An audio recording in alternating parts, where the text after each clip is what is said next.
আসসালামু আলাইকুম প্রিয় দর্শক, সবাইকে জানাচ্ছি আন্তরিক শুভেচ্ছা। আজকে আমরা দেখব কিভাবে সার্ভার থেকে ওয়ার্ডপ্রেস আনইনস্টল করা যায় এবং পুনরায় ইনস্টল করা। চলুন দেখি। প্রথমে আমি আমার সি প্ল্যানে যাব। সি প্ল্যানে লগ ইন করার পর একটু নিচে আসলে এখানে দেখুন সফটওয়্যার ক্লাস আছে, অথবা এখানে টাইপ করতে পারেন। চলে আসছে software class app installer. Click করে ওয়ার্ডপ্রেসে ক্লিক করবেন। নিচে আসলে দেখতে পারবেন যেমন আমার এই দুইটা ডোমেনে ওয়ার্ডপ্রেস দেওয়া আছে, তো দুইটা শো করতেছে। তো আমি এখান থেকে রিমুভ করে দিব।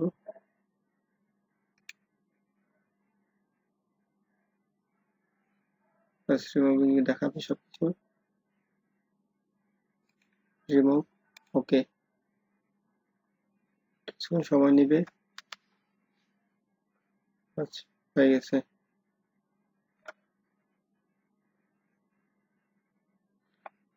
দেখেন এই ডোমেনটার মধ্যে এখন আর কোনো কিছু নেই, আগে এমনটা ছিল।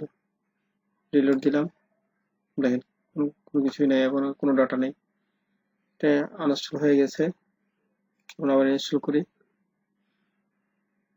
ইনস্টলের জন্য যথারীতি আমি ইনস্টল করলাম,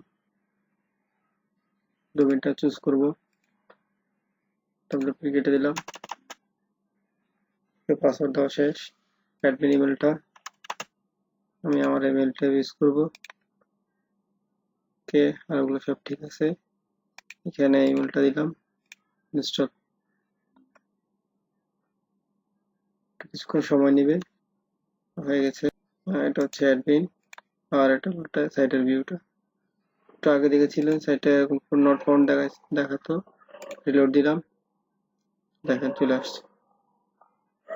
তো আজ আমরা তো শিখে গেলাম কিভাবে একটি সাইটকে আনইনস্টল করা যায় এবং পুনরায় আবার ইনস্টল করা যায়। দুটি দেখতে পেলেন। আশা করি সবাই পারবেন। আজকের জন্য এখানেই বিদায়। সবাইকে আসসালামু আলাইকুম।